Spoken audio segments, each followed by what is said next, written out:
Bismillahirrahmanirrahim. Assalamualaikum warahmatullahi wabarakatuh. Alhamdulillahi rabbil alamin, wal 'aqibatu lil muttaqin, wala 'udwana illa 'alal zalimin. Wa ashhadu an la ilaha illallah wahdahu la syarika lah, ilahul awwalin wa ilahul akhirin. Wa ashhadu anna Muhammadan abduhu wa rasuluh, khiyaratul mukhtarin, salawatullahi alaihi wa salamuhu wa ala alihi wa sahbihi wa man tabi'ahum bi ihsanin ila yaumiddin. Amma ba'd. Bapak-bapak dan para ikhwan sekalian jamaah maghrib, semoga Allah subhanahu wa ta'ala selalu dan senantiasa melimpahkan rahmatnya dan juga taufiknya kepada kita semua. Alhamdulillah, pada malam yang bahagia ini tentunya kembali dan tak lupa kita memuji dan bersyukur kepada Allah subhanahu wa ta'ala yang alhamdulillah pada malam ini kembali dengan pertolongannya kepada kita, kembali dengan izinnya kepada kita, sehingga kita bisa sama-sama kembali hadir dan berkumpul bersama di tempat yang mubarakah ini. Dan insyaallah malam ini kita akan kembali sama-sama mengkaji agama Allah subhanahu wa ta'ala lewat kajian bulanan kita di tempat yang kita cintai ini. Dan para jamaah sekalian, satu doa yang Nabi sallallahu alaihi wasallam ajarkan ke sahabatnya dan tentu kita, untuk kita semuanya, yang tidak boleh kita lupakan selalu doa itu usai salat. Allahumma a'inni ala dzikrika wa syukrika wa husni ibadatik. Ya Allah, bantulah aku selalu ala dzikrika, untuk selalu mengingatmu. Kemudian wa ala syukrik, dan senantiasa bantu saya untuk menjadi hamba yang selalu bersyukur kepadamu. Wa husni ibadatik, dan juga bantulah saya untuk beribadah selalu dengan baik kepada Engkau. Para jamaah sekalian, semua ibadah-ibadah yang kita lakukan hingga saat ini itu murni karena bantuan Allah kepada kita. Itu murni adalah bantuan Allah subhanahu wa ta'ala kepada kita. Maka ada orang jika mengandalkan dirinya sendiri, dia merasa bahwa dia memang pantas untuk melakukan ini dan melakukan itu, orang-orang yang seperti ini biasanya tidak bertahan lama. Tetapi orang yang selalu menilai bahwa semua aktivitas ibadah, amalan soleh yang dia lakukan, yang dia tekuni, itu adalah murni karena bantuan Allah subhanahu wa ta'ala kepadanya. Maka agar Allah subhanahu wa ta'ala memberikan keistiqomahan kepada kita dalam semua hal, dalam kebaikan dan amalan-amalan soleh, maka kita selalu butuh doa ini kepada Allah subhanahu wa ta'ala. Allahumma a'inni ala dzikrika wa syukrika wa husni ibadatik. Ya Allah, bantulah aku untuk senantiasa berzikir kepadamu dan kemudian bersyukur kepadamu, dan juga beribadah kepada Engkau dengan sebaik-baiknya. Itulah juga salah satu di antara rahasia surah Al-Fatihah, iyyaka na'budu wa iyyaka nasta'in. Hanya kepadamu ya Allah kami beribadah,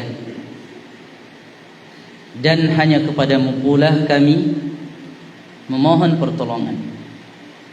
Padahal sebenarnya memohon pertolongan kepada Allah itu sudah termasuk ibadah. sudah masuk dalam kalimat iyyaka na'budu, hanya kepada Engkau ya Allah kami beribadah. Termasuk di dalamnya adalah meminta bantuan kepada Allah. Al-isti'anatu adalah ibadah hanya kepada Allah Subhanahu wa taala. Tapi Allah Subhanahu wa taala menyebutkan secara khusus wa iyyaka nasta'in, dan hanya kepada Engkau kami memohon pertolongan, karena ibadah itu tidak mungkin bisa kita lakukan dengan baik dan konsisten kecuali dengan pertolongan Allah Subhanahu wa taala. Saya ulangi lagi, karena ibadah itu kita tidak akan mungkin lakukan dengan baik dan konsisten kecuali dengan pertolongan dari Allah Subhanahu wa taala. Maka coba lihat orang-orang yang dulu tekun rajin, kemudian dia meninggalkan kebaikan dan amalan soleh itu. Mungkin salah satunya jarang dia minta pertolongan Allah Subhanahu wa taala, bantuan Allah kepadanya. Masing-masing mengandalkan dirinya, merasa sudah berprestasi dan sebagainya. Antum akan lemah. Kalau Allah mewakilkan kita sesuatu urusan kepada diri kita, maka kita akan lemah dan akan jatuh. Tapi kalau kita selalu menyandarkan kepada Allah Subhanahu wa taala, maka insyaallah kita akan selalu konsisten dan istiqamah di atasnya. Ini sekedar mukaddimah bagi kita semua agar jangan pernah kita bosan untuk selalu meminta pertolongan Allah di semua aktivitas kita. Karena sebagaimana yang Allah Subhanahu wa taala sebutkan tentang kita, wa khuliqal insanu dha'ifa. Wa khuliqal insanu dha'ifa. Dan sungguh manusia diciptakan itu dalam keadaan lemah. Antum bisa membaca Al-Quran dengan baik, antum bisa menghafal Al-Quran dengan baik, kita semua bisa memahami pelajaran-pelajaran kita dengan baik. Itu murni adalah pertolongan Allah Subhanahu wa taala. Kalau tidak, maka kita ini semua adalah orang yang lemah. Nah, para jamaah sekalian, malam ini insyaallah pembahasan kita di dalam kitab Arba'in an-Nawawiyah, kita sudah masuk ke hadis yang ke-12. Dan bulan yang lalu alhamdulillah kita telah menyelesaikan hadis dari Abi Muhammad Al-Hasan ibnu Ali ibnu Abi Talib radhiyallahu taala anhu, di mana Nabi sallallahu alaihi wasallam menyebutkan dalam hadis itu, da' ma yuribuka ila ma la yuribuka, dan hendaklah engkau meninggalkan hal-hal yang membuatmu ragu kepada hal-hal yang tidak membuatmu ragu. Dan sebagaimana di awal kita sampaikan bahwa Nabi sallallahu alaihi wasallam itu ucapannya simple tetapi sangat dalam maknanya. Dan kita juga sudah menjelaskan ini di antara poin terbesarnya, bahwa di dalam agama kita ini ada tiga perkara. Ada yang halal, jelas kehalalannya, maka ini tidak boleh kita ragu dengan yang jelas kehalalannya. Saya ragu-ragu makan mangga, jangan-jangan tidak halal, ya. Saya butuh dalil untuk mengatakan bahwa mangga itu halal. Sesuatu yang halal tidak perlu untuk kita ragu dengan kehalalannya. Seperti nasi dan yang lainnya. Kemudian yang kedua adalah sesuatu yang jelas keharamannya. Maka yang jelas keharamannya, maka kita tidak boleh ragu dengan keharamannya. Saya masih bersabu-sabu misalkan. Kenapa? Karena bagi saya belum jelas keharamannya. Karena di zaman Nabi sallallahu alaihi wasallam belum ada sabu-sabu. Yang ada adalah khamr. Padahal seandainya dia tahu bahwa menutupi akal dan merusaknya, maka itulah khamr. Baik khamr itu adalah cair ataupun khamr itu tidak cair. Maka kalau kita berbicara bahwa Allah mengharamkan khamr, maka masuk di dalamnya adalah sabu-sabu itu. Kenapa? Karena sabu-sabu itu dan yang sepupunya sabu-sabu itu adalah menutup akal dan merusak akal manusia. Nah, kemudian yang ketiga adalah syubhat. Syubhat itu inilah yang tidak jelas antara halal dan yang haram.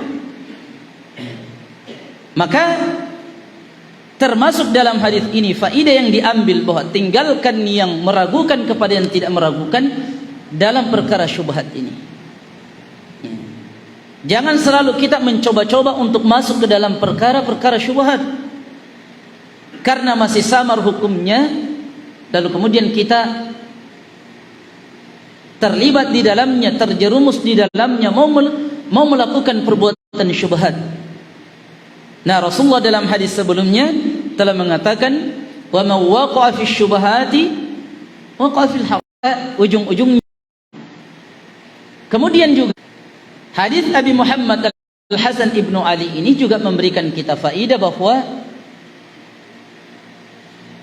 seorang muslim harus memiliki sifat al-wara', adalah sifat kehati-hatian. Sifat kehati-hatian sampai dalam persoalan memilih pendapat para ulama di saat mereka berbeda. Ya, harus bersikap wara'. Dan ini sudah kita sampaikan contohnya. Ya. Di antaranya misalkan adalah persoalan musik. Ada enggak ulama yang mengatakan musik halal? Ada. Kemudian jumhur al-ulama minas sahaba wa man ba'dahum, mereka mengatakan musik itu adalah haram. Lalu kadang kita ini yang tidak bersikap berhati-hati dalam persoalan ini, kita akan mengatakan, saya milih pendapat yang mengatakan halal. Padahal antum memilih pendapat itu bukan karena ilmu. Bukan karena ilmu antum yakin itu halal, tidak.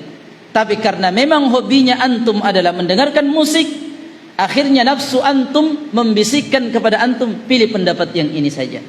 Sehingga ketika ditanya kenapa antum begini, dia mengatakan karena ada ulama yang mengatakan seperti itu. Ini bukan sifat wara' namanya ini.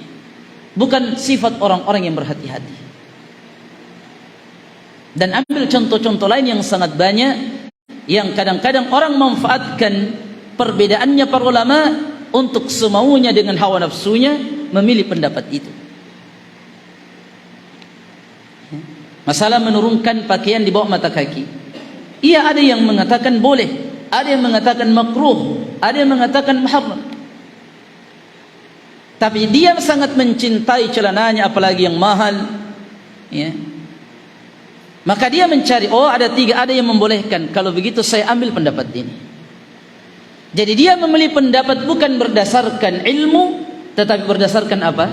Berdasarkan hawa nafsunya dan kebiasaannya. Yang orang yang bersikap perbedaan para ulama. Bisa dipahami ini? Bukan yang meragukan kepada yang tidak meragukan. Bisa dipahami ini ya? Nah, sekarang kita masuk ke hadis yang ke-12. Ya, hadis yang ke-12 ini juga hadis yang sangat pendek. Akan tetapi dia memiliki makna yang sangat dalam. Apa itu kata Nabi sallallahu alaihi wasallam? Dan hadis ini ya meskipun diperselisihkan ya dalam sanadnya, tetapi kata ulama kita, sebagian ulama kita yang sahih bahwa hadis ini adalah hadis hasan. Artinya diterima. Nah, hadis ini yang diriwayatkan oleh Abi Hurairah radhiyallahu taala anhu. Rasulullah sallallahu alaihi wasallam mengatakan, qala an-nabiy sallallahu alaihi wasallam, min husni islamil mar'i tarkuhu ma la ya'ni. Min husni islamil mar'i tarkuhu ma la ya'ni. Di antara tanda kebaikan Islam seseorang, tanda. Nah, kita ketika mendengarkan hadis ini para jamaah sekalian, bahwa di antara tanda kebaikan Islam seseorang, maka langsung itu ambil kepada diri kita. Jangan langsung kemudian mata kita tertuju kepada orang lain. Oh, tidak baik Islamnya itu. Enggak, antum cek dirinya. Antum masing-masing kita adalah mencek diri kita, bagaimana keislaman kita ini. Nah, Rasulullah sallallahu alaihi wasallam dalam hadis ini memberikan kepada kita, mengabarkan kepada kita, menyampaikan kepada kita tentang tanda kebaikan Islam seseorang itu. Apa itu kata Nabi sallallahu alaihi wasallam? Adalah tarkuhu ma la ya'ni, adalah meninggalkan segala sesuatu yang tidak memberinya manfaat. Meninggalkan segala sesuatu yang tidak memberinya manfaat.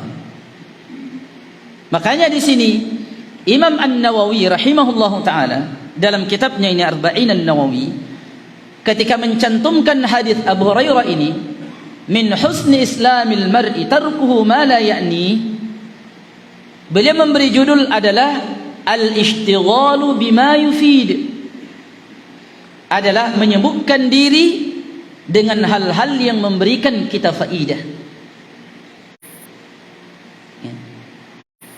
Menyibukkan diri kita dari hal-hal yang memberikan faidah. Nah, di sini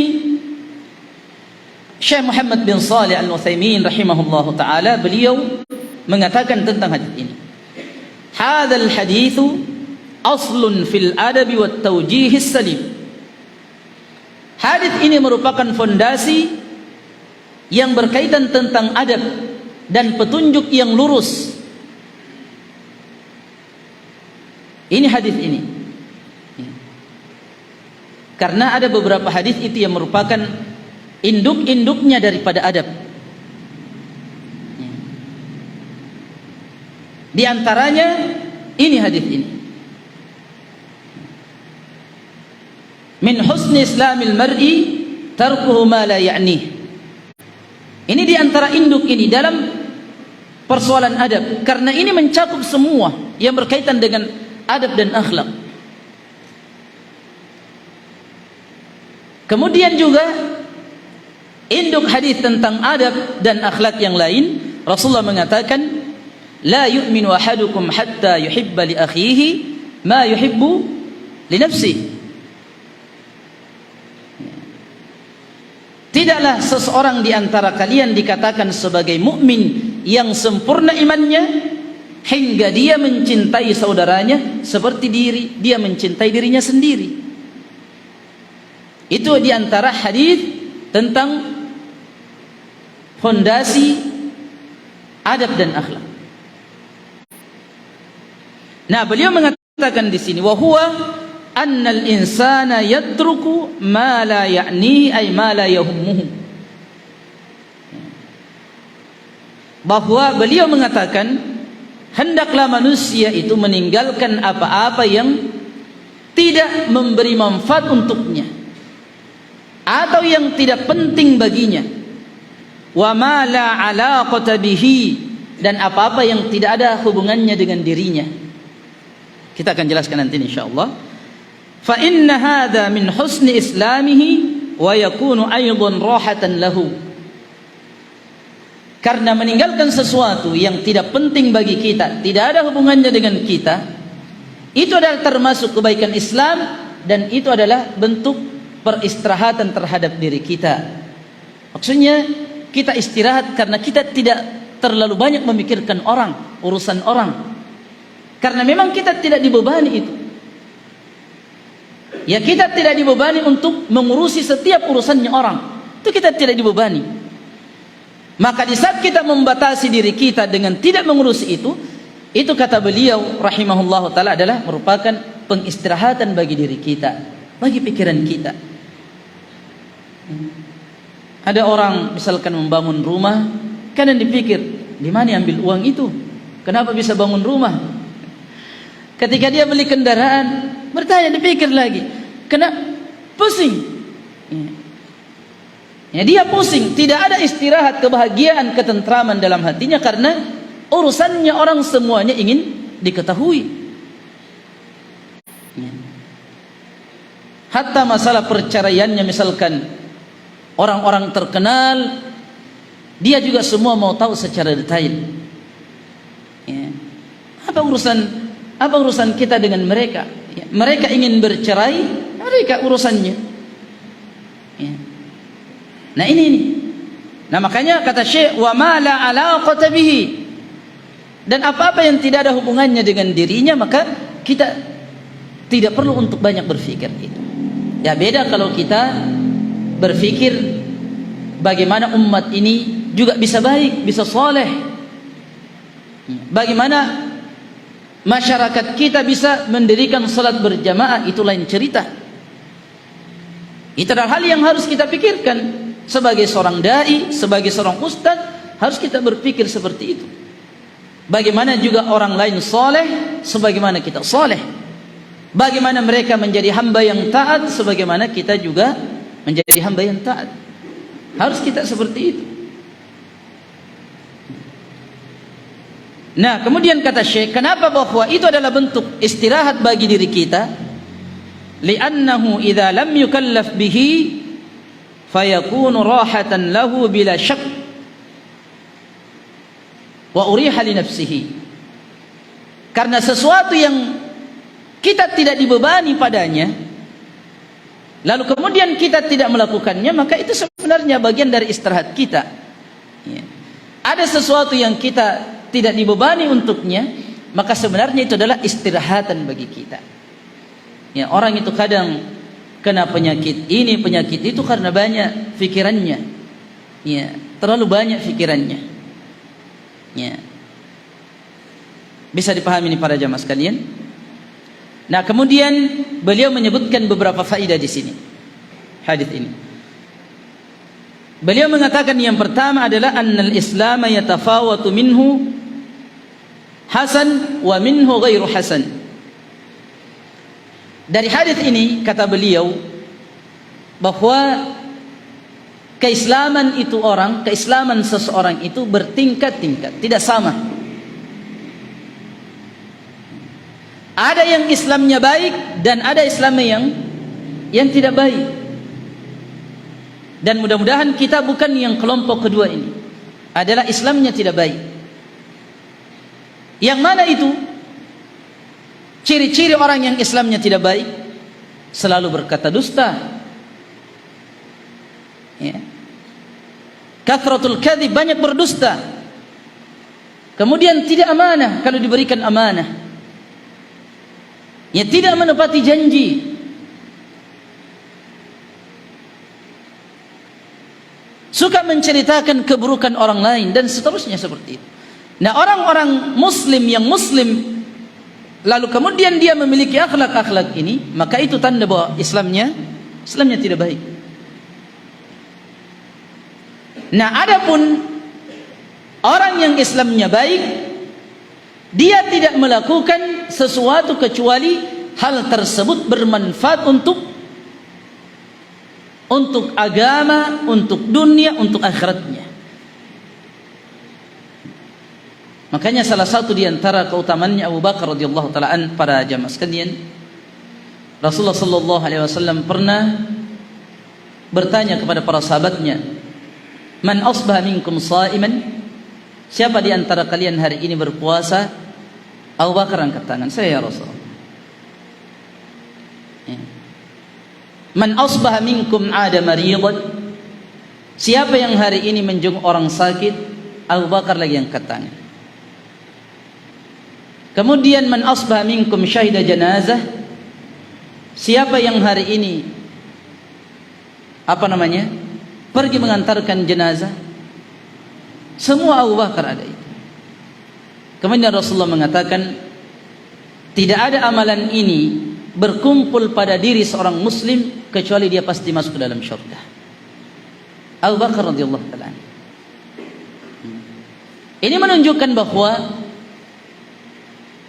Abu Bakar radhiyallahu taala adalah orang yang paling baik keislamannya di antara para sahabat Nabi sallallahu alaihi wasallam.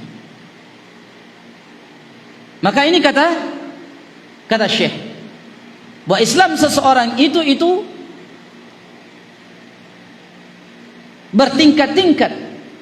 Jadi ada orang yang muslim tetapi buruk perangainya, akhlaknya, dan ada juga muslim dan kemudian dia hanya melakukan hal-hal yang bermanfaat, yang berguna baik untuk dunia, untuk agama dan untuk akhiratnya.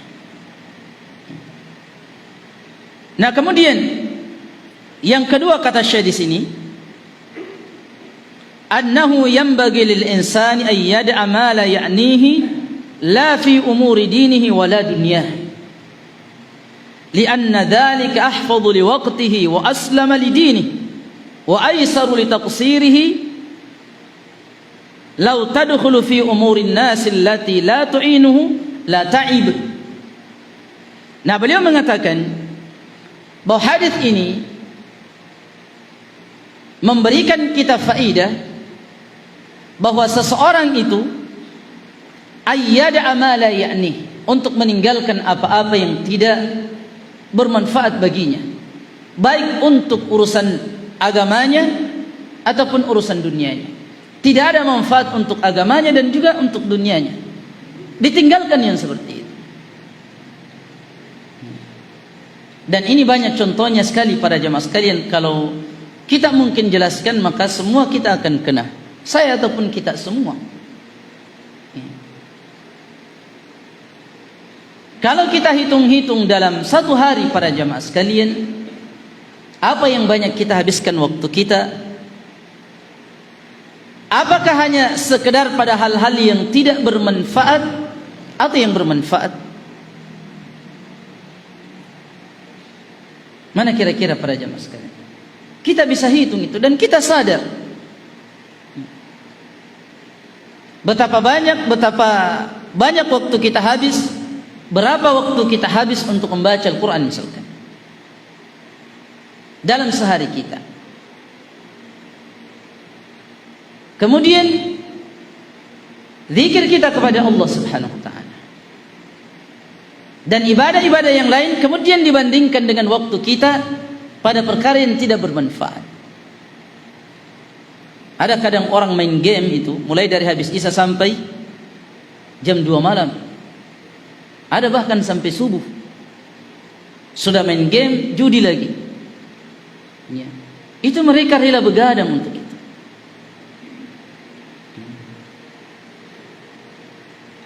Sama juga dengan orang yang olahraga, yang habis malamnya seluruhnya adalah olahraga. Padahal salat witir 1 rakaat itu seandainya dia pelihara maka itu jauh lebih baik. Ya. Kata ulama kita, al-amalul qalilu lil akhirah khairun min amali dunya bikathir. Apa artinya para jamaah sekalian? Al-amalul qalilu lil akhirati khairun bikathirin min amali dunya. Bahwa amalan-amalan yang kecil untuk akhirat itu lebih baik daripada yang sedikit. Amalan-amalan untuk akhirat yang sedikit itu jauh lebih baik dibanding banyaknya kita bekerja untuk dunia ini.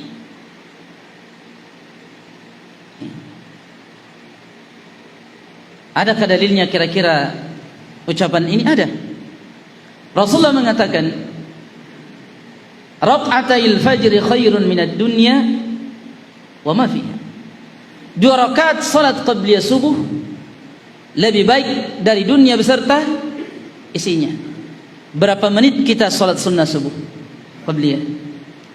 2 menit atau 3 menit? Kita bekerja di sawah pagi hingga sore untuk dunia kita, panjang waktunya. Tapi mana yang lebih utama di sisi Allah Subhanahu wa taala? Adalah 2 rakaat salat subuh ini. Ini yang dimaksud oleh para ulama kita, bahwa amalan yang sedikit untuk akhirat itu jauh lebih berharga, bernilai di sisi Allah dibanding pekerjaan dunia kita yang begitu banyak, yang begitu panjang waktunya.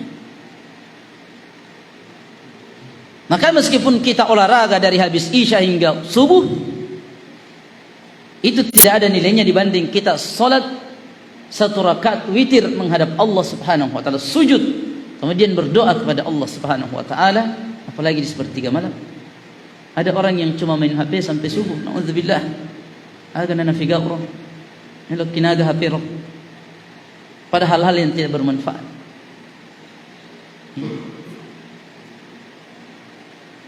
Ini nih para jamaah sekalian. Rasulullah sallallahu alaihi wasallam mengatakan contoh yang lain. Man fatatuhu salatul asri faka'annama wajir ahluhu wa maluhu. Barang siapa yang tertinggal olehnya salat asar 1 kali, maka seakan seluruh harta dan keluarganya itu hilang, lenyap, binasa. Artinya apa? Tidak ada nilainya semua harta yang kita miliki dan keluarga kita kalau kita meninggalkan salat 1 kali. Bagaimana kalau 2 kali? Bagaimana kalau 3 kali? Ini menunjukkan bahwa dunia tidak ada artinya dibanding ketaatan kita kepada Allah Subhanahu wa taala. Al-amalul qalilu lil akhirah khairun bikathirin min amalid dunya. Amalan yang sedikit untuk akhirat kita itu jauh lebih baik dibanding lamanya kita dan banyaknya kita bekerja untuk dunia kita. Bisa dipahami ini para jamaah sekalian. Nah, di sini kata Syekh bahwa hendaklah seorang muslim itu meninggalkan hal-hal yang tidak bermanfaat baginya, baik persoalan baik untuk agamanya ataupun untuk dunianya, yang tidak memberi manfaat. Seperti para jamaah sekalian, misalkan orang main game misalkan, kita ditanya apa manfaatnya untuk dunianya? Menghasilkan uang? Tidak juga. Membuat kita cerdas? Tidak juga. Bahkan mungkin makin menjadikan kita buntu untuk menghafal Al-Quran karena game. Setiap kita ingin menghafal, yang tergambar itu ular-ular, makan-makan, itu game-game. Ini pikiran kita. Kalau ditanya, apakah game itu bermanfaat untuk akhirat kita? Apa jawabannya para jamaah sekalian? Kalau untuk dunia saja tidak ada manfaatnya, apalagi akhirat. Tidak ada. Bukan berarti tidak boleh seperti itu. Tapi yang kita garis bawahi dan nasihatkan adalah ketika waktu kita banyak habis hanya untuk itu. Sementara perjalanan kita menuju akhirat membutuhkan bekal yang cukup, yang panjang, yang besar, yang banyak dari Allah Subhanahu wa taala. Masa hanya game yang kita ingin nanti persembahkan kepada Allah? Belum lagi yang kasih pindah-pindah itu, skakster. Ya. Ada juga yang begini-begini itu. Ya, bagi. Ya, apalagi Ramadan mau masuk. Itu biasanya identik dengan permainan gitu. Bangun pagi itu, selesai zuhur lanjut. Usai alasannya supaya tidak terasa waktu berjalan. Nah, andaikan kita memahami hadis ini, seandainya kita merasa bahwa Islam kita baik, maka kita akan meninggalkan hal-hal yang seperti itu. Tarkuhu ma la ya'ni, meninggalkan hal-hal yang tidak memberikan manfaat kepada kepada kita. Jangankan untuk persoalan dunia, bahkan persoalan akhirat pun. Dan bahkan awalnya itu hanya bermain kadang-kadang, kemudian ujung-ujungnya main judi. Ada orang misalkan begini, main kartu, kemudian yang kalah disuruh berdiri, itu sebenarnya judi. Atau pasangi baterai telinganya, ya, itu adalah judi.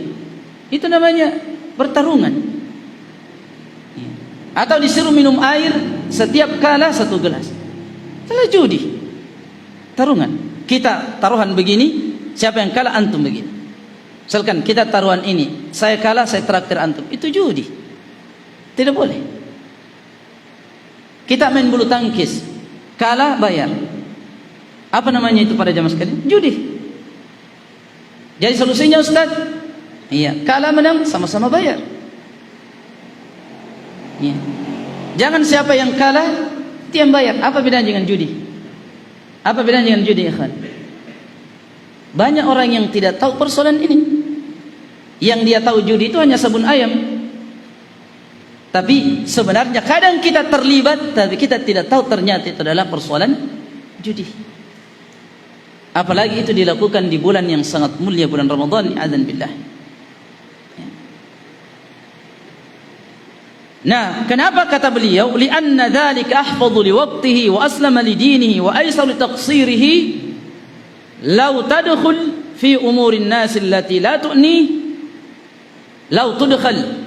Seandainya dimasukkan hal-hal yang tidak bermanfaat di semua urusan manusia, la ta'ibah, dia akan letih.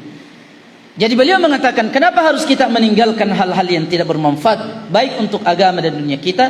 Karena itu lebih menjaga waktu kita. Ahfadhu lil waqti, nih, wa aslamu lidini, dan itu lebih selamat agama kita, lebih menjaga agama kita. Bukankah waktu ini para jamaah sekalian adalah nikmat? Iya, nikmat. Dan Allah akan tanya kita, wa an umrihi fima afnah, dan umurnya kemana dia habiskan. Wa an syababihi fima ablah, kemudian masa muda juga akan ditanya oleh Allah, kemana dia juga habiskan. Maka ketika kita meninggalkan hal-hal yang tidak bermanfaat bagi kita, baik dunia dan agama kita, maka itu adalah, kata beliau, lebih menjaga waktu kita dan kemudian lebih selamat agama kita. Lebih selamat agama kita. Tetapi kalau kemudian semua urusan manusia kita harus masuki, maka la ta'ibah, maka dia akan capek. Capek memikirkan urusannya itu, capek memikirkan urusannya itu, capek memikir sendiri. Kenapa? Karena Rasulullah sudah menyampaikan bahwa tinggalkan hal-hal yang tidak memberi manfaat bagi kita. Maka itu adalah sebuah peristirahatan dalam hidup kita, dalam pikiran kita, dalam hati kita. Tapi saat semua urusannya orang kita ingin urus, nah kita sendiri akan letih. Ya, alhamdulillah kalau tidak stroke, ya, karena hanya memikir urusannya orang lain. Ya. Nah kemudian di sini kata Syekh selanjutnya, faidah, alla yadhi'al insanu ma yu'inuhu ay ma yahummuhu min umuri dinihi wa dunyahu bal ya'tani bihi wa yashtagil bihi wa yaqsudu ila ma huwa aqrabu ila tahsilil maqsud. Kemudian beliau mengatakan bahwa hadis ini juga memberikan kita faedah agar kita jangan menyia-nyiakan waktu kita pada hal-hal yang bermanfaat. Ya.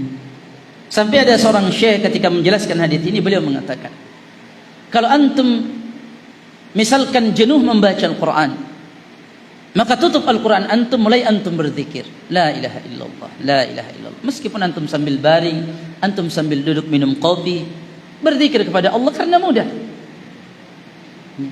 Kalau kemudian antum jenuh lagi, antum keluar dari rumah, tataplah langit, kemudian ingat bagaimana kebesaran Allah subhanahu wa ta'ala menciptakan langit. Atau antum pergi ke kebun dan melihat bagaimana rambutan ini dari warna biru kemudian menguning menjadi merah, tidak ada yang mewarnai dengannya. Siapa semua yang menciptakan itu? Adalah Allah subhanahu wa ta'ala. Semua adalah ibadah. Jadi waktu seluruhnya adalah ibadah. Kata Hasan al-Basri rahimahullahu ta'ala, hendaklah seorang muslim itu untuk selalu beristighfar dimanapun dia, baik keadaan duduk, berjalan, berdiri. Kenapa kata beliau? Karena dia tidak tahu istighfar yang mana yang Allah akan ijaban terima dari ucapan-ucapannya itu. Maka itu orang mukmin. Jangan kita jalan di mobil menyanyi sing, naik di motor menyanyi sing, pergi ke sawah bawa cangkul menyanyi sing, sampai di sawah menyanyi, pulang menyanyi. Dicabut nyawanya dalam keadaan dia bernyanyi. Na'udzubillah. Sehebat-hebat apapun seorang penyanyi itu, kalau dia mau meninggal, dia sangat butuh dengan Al-Quran. Ini menunjukkan apa? Bahwa nyanyian itu tidak ada manfaatnya. Yang ada itu adalah Al-Quran. Maka kata beliau di sini, alla yudayyi al-insanu ma yu'nihi aw ma yahummuhu min umuri dinihi wa dunyah. Jangan kita sia-siakan itu. Hal-hal yang memberikan manfaat untuk agama dan dunia kita. Silakan kita mencari dunia. Bukankah kita bisa mencangkul sambil kemudian berzikir, sambil mengulang-ulangi hafalan kita? Banyak. Ya, adalah bisa. Ya, kita di sawah sambil memetik, di kebun memetik rambutan, memetik ini, kita bisa berzikir kepada Allah Subhanahu wa taala. Maka sehingga waktu-waktu untuk dunia dan agama kita itu selalu ada dan tidak terputus. Nah, inilah di antara para jamaah sekalian beberapa faedah yang disebutkan oleh Syekh Muhammad bin Shalih Al-Utsaimin rahimahullah taala dalam hadis ini. Dan juga ya, ada juga seorang syekh menyebutkan bahwa menggunakan waktu ini para jamaah sekalian pada hal-hal yang bermanfaat untuk agama dan dunia kita ini bukanlah sesuatu yang mudah, tetapi sesuatu yang sulit. Maka sesuatu yang sulit itu dibutuhkan apa? Dibutuhkan kesungguhan. Sesuatu yang sulit dibutuhkan kesabaran. Dan lebih dari semua itu, kata beliau, adalah kita butuh dengan pertolongan Allah Subhanahu wa taala. Seperti yang di awal kita sampaikan, bahwa kita tidak akan bisa berbuat apa-apa kecuali semua dengan pertolongan Allah Subhanahu wa taala. Maka mari kita mujahadah diri kita, mari kita bersungguh-sungguh sabarkan diri kita untuk memanfaatkan waktu yang Allah berikan kita di dunia ini pada hal-hal yang bermanfaat, pada hal-hal yang menguntungkan dunia dan juga menguntungkan akhirat kita pada hari kiamat kelak nanti. Wallahu taala alamu. Saya kira para jamaah sekalian, inilah ya beberapa penjelasan singkat dari hadis Abu Hurairah ini, yang mudah-mudahan Allah memberikan kita taufik untuk senantiasa menjaga waktu-waktu kita pada hal-hal yang bermanfaat bagi agama dan dunia kita. Wallahu taala alamu. Dan mungkin ini adalah taklim yang terakhir untuk bulan ini, dan karena bulan depan itu insyaallah kita masuk bulan Ramadan, dan semoga Allah menyampaikan kita semua di bulan Ramadan dalam keadaan sehat dan kita bisa melalui hingga selesai. Dan kemudian kita juga berharap Allah mempertemukan kembali kita di tempat yang sama ini. Kalau ada kalimat yang salah, maka kami sangat mohon maaf sebesar-besarnya. Dan semoga Allah Subhanahu wa taala senantiasa mengampuni dosa-dosa kita seluruhnya dan memperbaiki keadaan-keadaan kita semua. Semua yang benar datang dari Allah Subhanahu wa taala dan Rasulnya. Adapun yang salah dari kehilapan saya dan dari syaitan, semoga Allah mengampuni dosa kita semuanya. Dan kita tutup doa kafaratul majlis. Subhanakallahumma wa bihamdika asyhadu an la ilaha illa anta astaghfiruka wa atubu ilaik. Wa sallallahu ala nabiyyina Muhammadin wa ala alihi wa sahbihi wasallam. Assalamualaikum warahmatullahi wabarakatuh.